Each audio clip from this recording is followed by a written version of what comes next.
그렇습니다. 네, 총선 21일을 앞두고 21일을 앞두고 더불어민주당이 오늘 의원총회에서 더불어시민당으로 옮기는 이 비례대표 의원들을 제명하는 절차에 들어갔습니다. 현재 민주당에서는 현역인 7명이 당적 변경에 동의한 것으로 알려졌어요. 제명까지 할 정도면 결의가 좀 강한 건가요? 그러니까 여기는 이제 지역구 의원이 있고 비례의원이 있는데 네. 비례의원 같은 경우는 당적을 옮기는 순간에 의원직을 잃어버리잖아요. 그러니까 네. 의원직을 유지한 상태에서 더불어시민당으로 넘어가려면 제명당하는 수밖에 없거든요. 그래서 정은혜 의원 같은 경우에 나를 제명해달라 갈 네. 테니까 먼저 이제 요구를 했던 것이고, 그러니까 어떤 제명 절차를 거치기 위해서는 의원총회를 열어야 되기 때문에 아마 2시부터 시작이 됐으니까 지금 결과가 나왔는지는 좀 잘 모르겠습니다만 네. 아무튼 그래서 의원총회를 열었고, 혹시라도 여기서 이제 의원 수가 더 나올지는 모르겠습니다만 지역구에다가 비례대표 의원까지 포함을 해서 7명이 네. 넘어가는 것으로 일단 그렇게 좀 얘기가 되고 있더라고요. 근데 이런 민주당이 이런 일을 이것도 사실 정말 이런 짓인데 어떻게 보면 오늘 왜 서로 왜 그런 민주당이 표현을 많이 쓰십니다. 네. 사실 그 미래한국당을 막 만들고 또 관여했다고 해서 네. 황교안 그 당대표를 고소 고발까지 하지 않았습니까? 근데 그런 거를 취하하고 이런 일을 하는지 모르겠어요. 아니면 같이 이제 검찰의 조사를 민주당도 같이 받겠다는 건지. 네. 그래서 남의 허물에 대해서 정말 비난만 할 것이 아니라 결국은 지금 민주당은 어떻게 보면 지금 미래통합당보다 더한 일들을 네. 이렇게 대대적으로 하고 있는데 좀 그 반성이 좀 필요합니다. 아니면 반성이나 성찰까지는 바라지 않고요. 어차피 지금 바뀐 선거제도 때문에 다 일어나고 있는 일인데 제가 지난번에도 누차 얘기했습니다마는 민주당도 결국 이런 일을 하게 됐습니다. 그렇게 그러니까 국민들께 좀 결국은 고하고 나서 했으면 이거죠. 좋겠어요. 이낙연 그 선대위원장의 그 말을 그대로 빌려서 얘기하면 몹시 민망한 일이 지금 벌어지고 있는 게 맞아요. 예. 이거에 대해서 뭐 정당화할 부분이 없다고 저는 생각하고. 그러다 보니까는요. 제 연말에 이런 연동형 비례대표제를 추진했던 주체가 4더하기1 협의체였잖아요. 네. 그 중에 하나의 그 주체였던 지금 대한신당의 박주현 의원은요. 총선 끝나고 나서 이 선거제 다시 바꿔야 되는 이런 얘기도 나오거든요. 뭐 그거는 지금 여야 공히 예. 그 총선이 끝나자마자 지금 선거법은 다시 손을 대야 된다는 얘기를 네. 공히하고 있어요. 네. 근데 문제는 그렇다고 해서 그럼 어떻게 손을 댈 거냐? 에 대해서는 또 각양각색으로 얘기가 나오고 있어요. 뭐 예를 들어서 준연동형 이거 결국 안 되는 거 아니냐, 돌아가야 되는 거 아니냐는 주장도 있고, 정반대는 이참에 개헌부터 해가지고 한꺼번에 처리하자는 주장도 있고, 이 연동형에서 나오는 위성정당 같은 편법을 없애기 위해서는 연동형의 취지는 유지하면서 하려면 여기에다가 석패율제를 섞어야 된다. 네. 그러니까 선거법 개정 논의 과정에서 논의되다가 빠졌던 석패율제까지 넣어서 다시 보완을 하자. 네. 이런 각양각색의 목소리가 나오고 있기 때문에 또 이 개정이 순탄할지도 좀 지켜봐야 그래요. 되는데. 근데 이것도 마찬가지입니다. 그 4+1이라고 하는 협의체를 만들어 가지고 연동형 비례제도 아니고 준연동형 이상한 비례제를 강행 처리하는데 앞장섰던 그 4+1 그 의원들은 정말 국민 앞에 섰고 대조해야 돼요. 그리고 네. 무슨 염치로 선거 끝나자마자 이거 고쳐야 된다는 얘기를 할 수 있을까요? 저는 정말 그것은 국민을 2번, 3번 울리는 일이다 생각합니다. 뭐 근데 그거에 있을 수 대해서 없는 것이고요. 해결책은 찾아야 돼요. 찾아야 됩니다만은 21대 국회에서는 이제 반드시 이 연동형 비례제 아마 고쳐야 될 겁니다. 그래요. 지금 국민들은요. 정당 이름을 기억할 수조차 없어요. 저도 아이. 여기 나와서 여러 번 헷갈리는데 그렇습니다. 이것이 국민자의 그 유권자의 그 권리를 갖다가 완전히 정말 네, 알겠습니다. 무시하는 행위죠. 저도 진행하면서요. 이름에 대해서는 이렇게 원고를 한 번씩 보면서 얘기하는 경우가 많습니다. 틀리면 안 되잖아요. 이렇게 조금 전에 이제 그 더불어 시민당 이야기를 했고요. 미래한국당도 현역 의원 10명 추가 영입을 추진한다고 했습니다. 결국은 더불어 시민당과 미래한국당 결국 정당 지지 투표지에 이름을 제일 뭐 2번째든 3번째 올리려는 어떤 경쟁의 구도라고 실리지요, 그게. 그러니까 결국은 기호 그 순서 하나, 그다음에 네. 이제 국고보조금 3월 이달 말 말에, 기준으로 예, 예. 3월 말 기준으로 이제 그 의석수가 몇 석이냐에 따라서 국고보조금 X가 달라지니까 그런 선거를 목전에 두고 있는 상태에서 홍보비나 이런 데 어떤 실탄이 그러니까 장전이 돼야 되니까 이것도 네, 지금 이제 그 상당히 중요한 문제이기 때문에 의원수 확보에 그러니까 그 열을 올리고 있는 건데 여야 공영 지금 똑같은 짓을 벌이고 있다고 봐야 되는 거죠. 사실은 이거에 대해서 누가 더 깨끗하고 누가 더 지저분하다고 이야기할 이유도 제가 볼 때는 없다고 생각을 해요. 오늘 지시란 걸 2번 말씀하셨고 지금 한 번 하셨어요. 지저분 얘기까지 했는데 네, 한 번 더 말씀하시겠습니다. 그러니까 남 탓을 하면 안 돼요. 너무 민주당이 통합당에 대해서 입에 거품을 물고 그냥 비판을 했는데 똑같은 일을 하니까 그게 이제 코미디라는 거예요. 그래서 지금 이런 어떤 여야, 지금 뭐 여당과 제1야당 간의 이런 움직임 때문에 가장 영향을 받는 거 정의당이다. 이런 틀린 말입니까? 아니면 좀 반박이 됩니까? 지금 그 이제 여론조사 지표로도 나오고 있는 게 정의당의 당 지지율이 오히려 이제 빠지고 있는 것으로 지금 나오고 있잖아요. 네. 무슨 얘기냐면 이거는 그 지금 그 주목해서 봐야 되는 현상이 정치에서의 양극화 현상이라고 하는 게 사실은 조국 사태 때부터 빚어지지 않았습니까? 광화문과 서초동 촛불이라고 하는 것으로 네. 양극화 현상이 빚어졌던 것인데 이게 이제 선거 국면으로 오면서 본격 오히려 이것이 어떻게 되냐면 미래통합당이 미래한국당을 만들어서 위성정당을 만들었을 때 의석을 이렇게 가져가면 우리 진영이 진다. 그러니까 네. 우리도 만들어야 된다 하면서 어떻게 되어버렸냐면 지금 옳고 그름은 따지지 않고 진행 상황만 놓고 보면 진영 논리가 최단으로 지금 자극이 되고 있어요. 그러다 보니까 이 양극화 현상이라는 게 더 가속화되고 있는 현상이고 그러면서 쫙 갈라지다 보니까 오히려 정의당의 설 자리가 더 없어지는 네. 이런 현상이 빚어지면서 당 지지율이 오히려 이제 하락하고 있는 이런 상황으로 나오고 있는 건데 지금 뭐 3. 몇 %까지인가로 좀 떨어진 것으로 나왔는데 일부 조사에서는 그렇죠. 그렇고요. 역대 선거에서 보면은 그 정의당 계열, 뭐 민노당, 통합진보당 이런 거 다 아울러서 정의당 계열이라고 말씀을 드리면 그 정당 득표율, 선거 때의 정당 득표율이 낮을 경우에 한 6 내지 7%, 말하면 네. 10%까지 간 적이 있었거든요. 네. 근데 지금 물론 여론조사하고 뭐 총선에서의 정당 득표는 아마 다를 거라고는 네. 생각을 하는데 결코 지금 정의당 입장에서는 달가운 현상이 벌어지고 있는 건 아니고 오히려 달갑지 않은 현상 이렇게 돼버린다면 비례로 어떤 확보할 수 있는 의석수가 더 줄어드는 것 아니냐라는 걱정까지 지금 나오고 있는 거죠. 근데 이 상황을 잘 봐야 될 것 같아요. 사실 심상정 정의당 대표는 앞으로도 두고두고 책임을 면하기 어렵다 생각합니다. 왜냐하면은 지금 이제 어떻게 보면 정의당은 그래도 대한민국의 그 정통 진보였잖아요. 네. 그런데 지금 3%로 추락했다는 말은 그런 그 정통 진보 세력 20년 전으로 지금 되돌아간 거예요. 의석이 하나도 없을 때하고 지금 거의 비슷해졌는데 그러면 왜 이렇게 정의당이 날개 없는 추락을 하게 됐느냐를 유심히 봐야 됩니다. 왜냐하면 이것은 준연동형 선거제, 연동형 선거제라고 하는 것을 만들기 위해서 민주당하고 전략적 연대를 했단 말이죠. 공수처 만들면서 전략적 연대를 한 거 아닙니까? 네, 결국 근데 심상정 대표가 목표로 했던 거는 뭐냐면은 이 선거제도를 통해서 의석수를 한 방에 한꺼번에 많이 늘려보겠다라고 하는 그 과욕이에요. 욕심이 앞섰기 때문에 민주당하고 연대를 했고 그런데 결국은 어떻게 됐습니까? 민주당한테 크게 뒤통수 맞은 거 아니겠습니까? 민주당의 비례정당이 지금 2개나 만들어졌잖아요. 이 상황에서 정의당은 추락할 수밖에 없었고 네. 그다음에 정의당 지지율이 떨어진 2가지 요인이 더 있습니다. 하나는 조국 사태에서 조국 전 장관을 수호하는 데 앞장섰다는 거 하나. 젊은 층들이 많이 돌아섰죠. 또 하나는 이번에 비례공천 1번, 유호정이라고 하는 인물에 대해서 비례공천 1번을 줬는데 대리 게임을 했다라고 하는 의혹 때문에 지금 그 청년들이 굉장히 많이 이탈을 했습니다. 이것에 대해서는 심상정 대표가 책임을 져야 되는 게 아닌가라는 목소리가 많이 나오고 있어요. 저는 이 점은 좀 얘기를 해야 될 것 같아요. 저는 조금 전에 이제 그 의원님께서 뭐 민주당이 더했다 이런 얘기를 했을 때 저는 아무런 대꾸도 하지 않았고 삭제를 안 했는데 심상정 대표 입장에서 할 얘기가 있어요. 왜 그러냐면 연동의 비례대표제라고 하는 것들을 주장을 했다가 그걸 준으로 바꿨던 것은 사실은 어떤 정의당의 입장이기보다는 4+1 협의체에서 민주당이라든지 이런 데 어떤 했던 부분이 있었던 거고 네.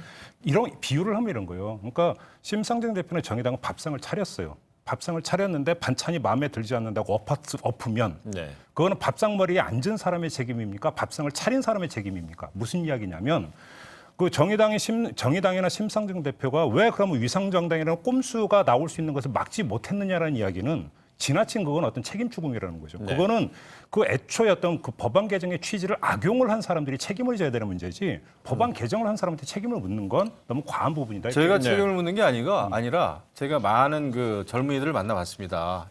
소위 정통 진보 쪽에서 여러 가지 활동을 했던 사람들을 만났는데 그 얘기입니다. 밥상을 차릴 때는요.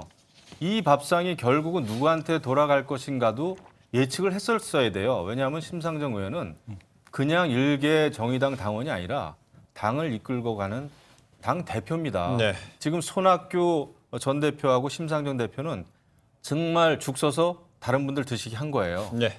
본인들은 하나도 지금 찾아 먹을 게 없지 않습니까? 이것은 책임을 져야 되는 거죠. 예, 그러다 보니까는요 거대 양당에 대해서 그 민변에서는 더불어시민당과 미래한국당 모두 위헌 정당이라 이렇게 좀 비판의 목소리를 냈고요. 그렇습니다. 그리고 또 법치주의 바로 세우기 행동연대라는 이 보수 시민사회 단체로도 분류가 된다는 보도도 일각에 있는데요.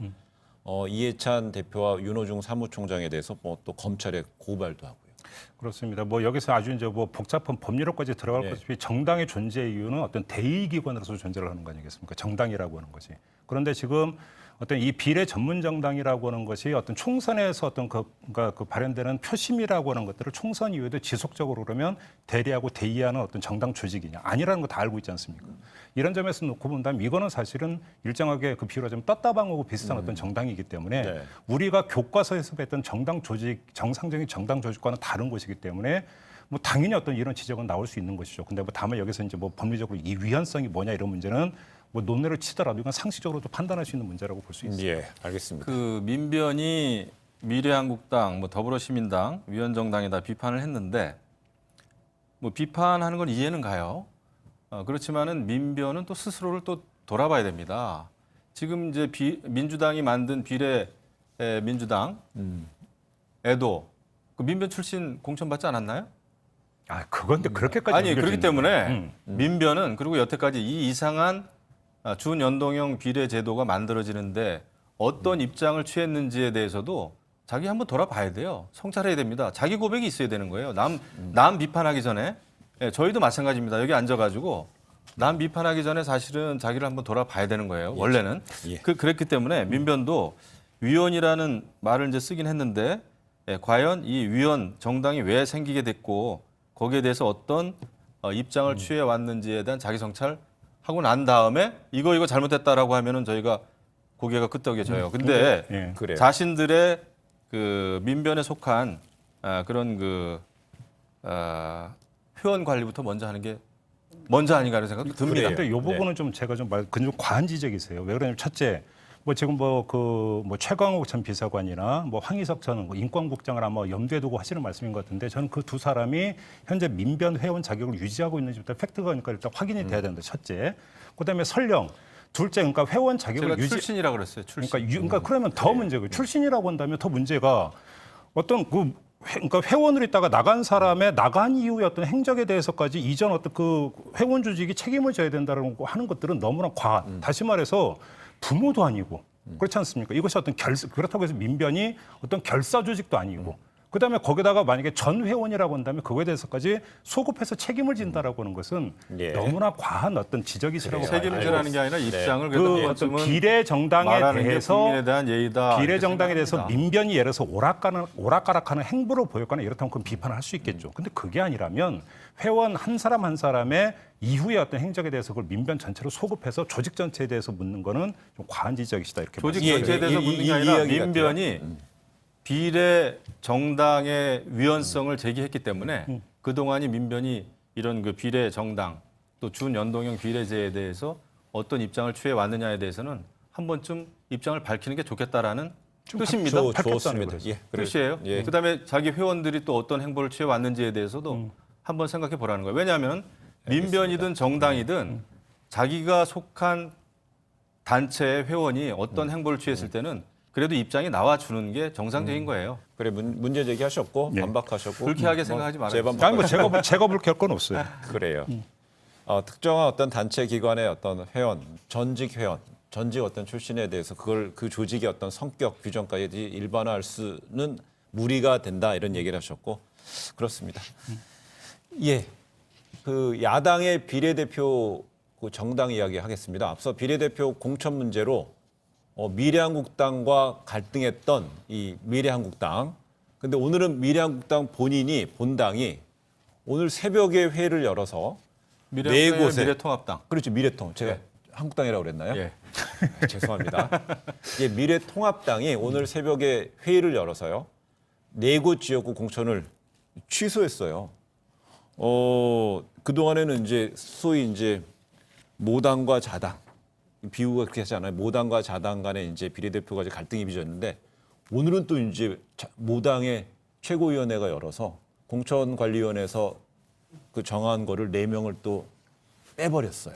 뭐 복잡합니다. 위성정당, 협력정당, 형제정당, 자매정당 뭐 골치 아픈데 아무튼 뭐 황교안 대표를 위시로 해서 지도부가 그런 결정을 내렸어요. 근데 내일하고 이제 모레가 후보 공식 등록일인데 시간이 많지 않은 상황에서 이렇게 갈등을 빚는 것처럼 보여서 안타깝긴 합니다만은 이석연 그 공관위원장 직무대행은 그 지도부의 뜻을 받아들이겠다 네. 이런 얘기를 좀 했어요. 그래서 최대한 시간은 없지만 다시 한번 전권을 주면은 다시 한번 고려해 보겠다라는 얘기 했습니다. 근데 이게 어떻게 이제 어떤 결과가 나올지는 모르겠으나 좀 지켜봐야 되겠죠.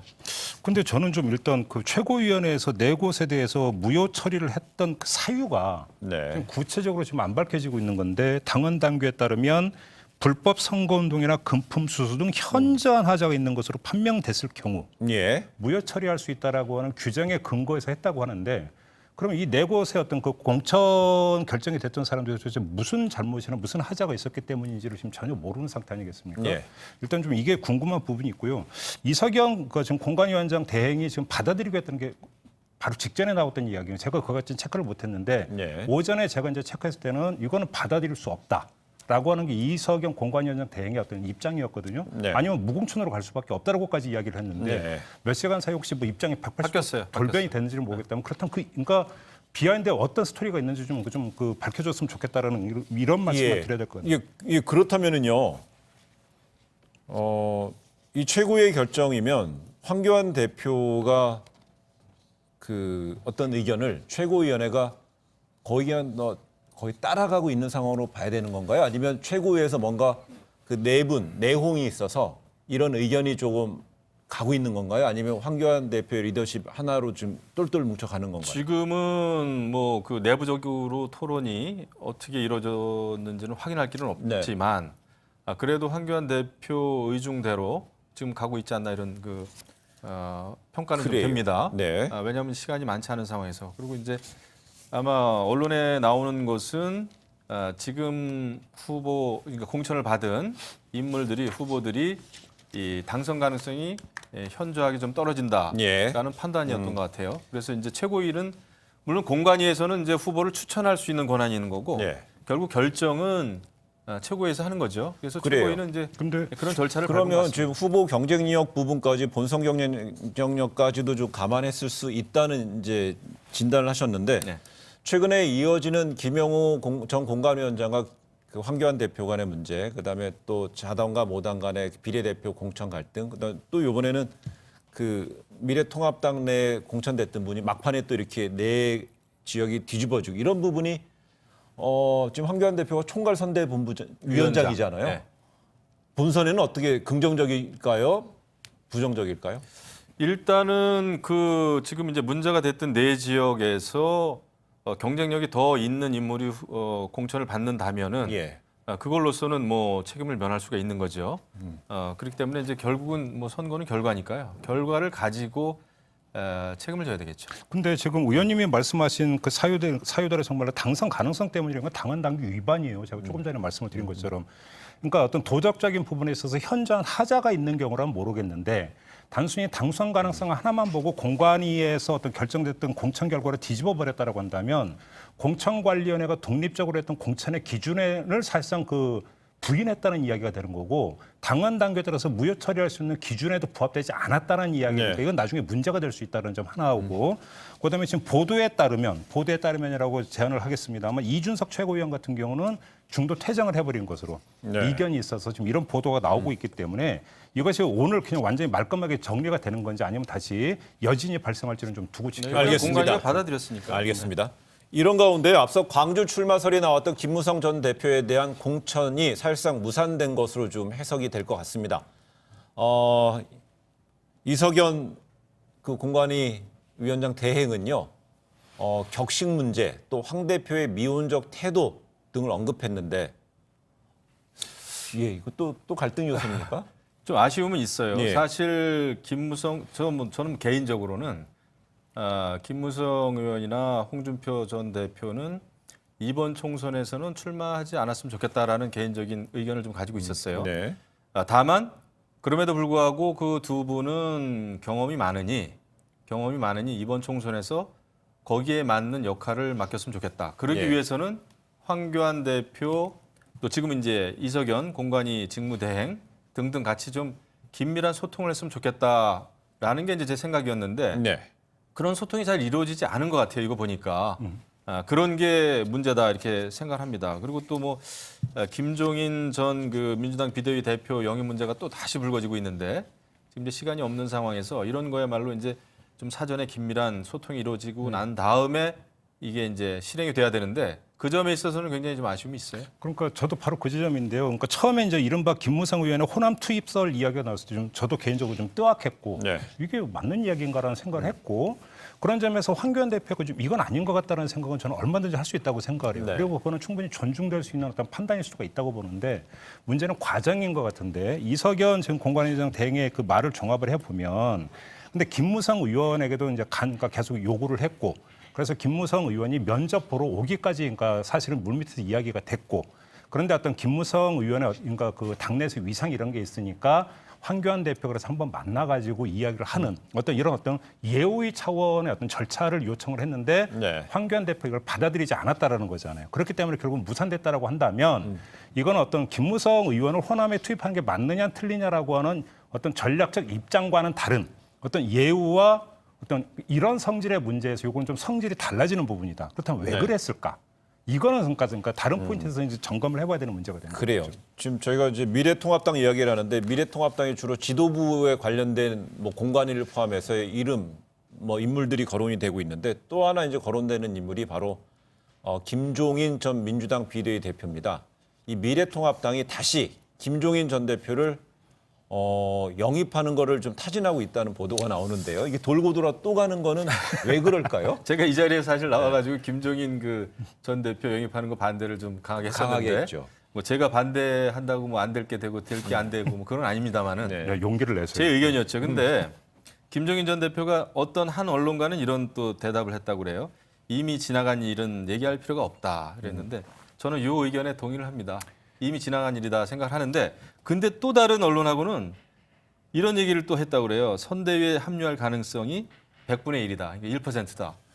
이것도 묘한 얘기를 했어요. 뭐 1%라도 가능성이 있으면 근데 또 뭐 있는 박경준 그 선대위원장도 얘기했고요. 또 뭐 본부장급에서도 또 얘기가 나오고 있어서요. 영입하는 쪽으로. 예. 아마 이게 이런 거, 계산법이 이런 거 아니겠어요? 사실은 판 다 짜였잖아요. 공천 다 마무리됐고, 그러니까 뭐 공천권 더 이상 지분 행사할 여지 없고, 그러면 통합당 입장에서 김종인이라는 인물의 쓰임새는 딱 하나밖에 없어요. 이제 본격적인 선거운동 들어가면 원래 지피려고 했던 정권 심판론을 지펴야 되는데 어떤 그러니까 4년 전 총선에서 민주당을 진두지휘했던 사람이 문재인 정권이 문제가 있습니다라고 스피커 역할을 해주면. 그러니까 가장 어떤 그 출력이 좋은 스피커가 될 것이라는 용도 하나. 예. 이것만 지금 바라고 결국은 영입에 계속 이제 목을 매는 것 같은데 김종인 그렇게 된다면 김종인 전 대표가 이걸 모를 리가 없는 그러니까 그 분 아니겠습니까? 네. 이런 분이 네, 이거에 대해서 그럼 응할 것이냐?